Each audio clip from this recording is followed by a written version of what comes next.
फाटुआ रोग बा गोड़ फटा। प्रिय दर्शक बंधु, गोड़ फाटिबा बा फाटुआ रोग स्त्री लोकंक पाखरे बेसी देखिबाकू मिलिथाय। एही रोग पुरुष माननकु मध्य होइथाय। एहा क्याल्सियम खाद्य सार अभाव हुए बोली कविराज माने कहिथांती। फाटुआ रोग विशेष करी हाथ एवं बेसी भाग गोड़े होइथाय। फाटरू रक्त बाहरी दरज हुए। रोगी तले गोड़ लगाई चली पारंती नहीं।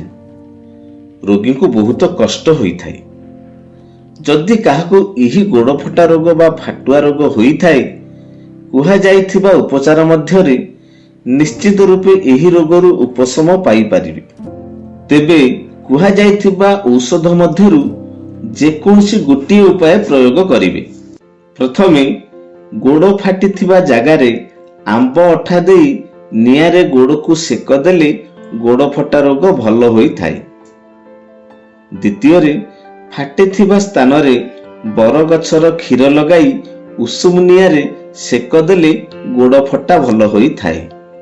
तृतीय जड़ा तेल और झुणा मिसाई फाटिथिबा जगारे लगाई उषुम नियारे सेक देले गोड़ फटा निश्चित भल होइथाय। चतुर्थ खाली लोहुणी को फाटिथिबा स्थान रे लगाई नियारे सेक देले एही रोगरू उपशम मिलिथाय। पंचम दुकान रे जेउ कड़ारे तेल काम हेउछि सेही कड़ार बासी पोड़ा तेल को अल्प उषुम करी फटा स्थान रे किछि दिन लगाइले गोड़ फटा रोग निश्चित भल होइथाय।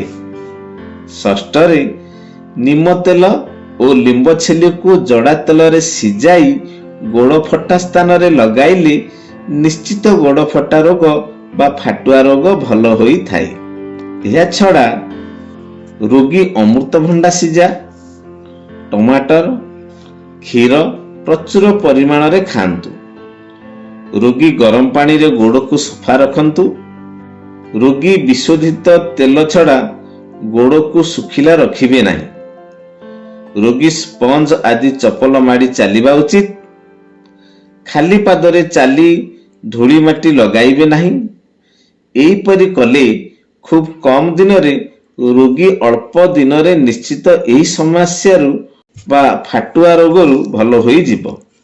तेबे आमर एही भिडियोटी जदि आपनकु भल लागि थाए तेबे लाइक, शेयर एवं सब्सक्राइब निश्चित करिदेव एवं भिडियोटी केमिति लागिला निश्चित भावे कमेंट करी जणैबे। रहुछु, धन्यवाद।